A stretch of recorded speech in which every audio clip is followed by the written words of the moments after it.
L'acord que ha impulsat i signat SAP UGT, sindicat majoritari del cos de Mossos d'Esquadra,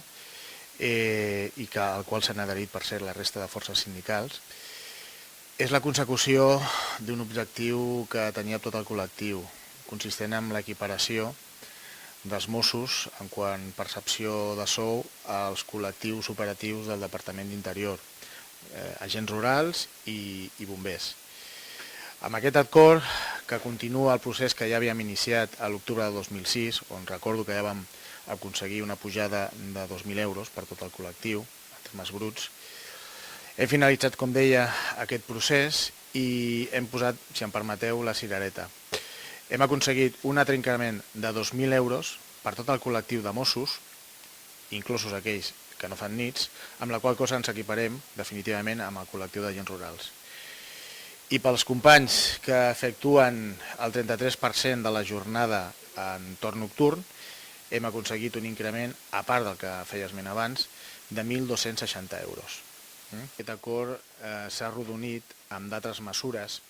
que no tenen potser directament un impacte econòmic, però que havien estat una condició sine qua non imposada per SAP UGT com a majoritari per tal de signar l'acord. I com són també obrir la porta, tenir el compromís per part d'Interior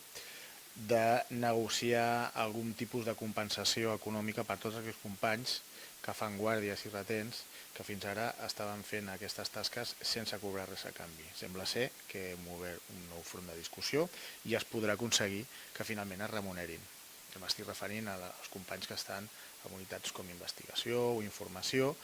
que si bé no han d'estar en el mateix lloc de treball, quan teòricament estan de festa, sí que estan subjectes a disponibilitat. Aquesta disponibilitat fins ara no es pagava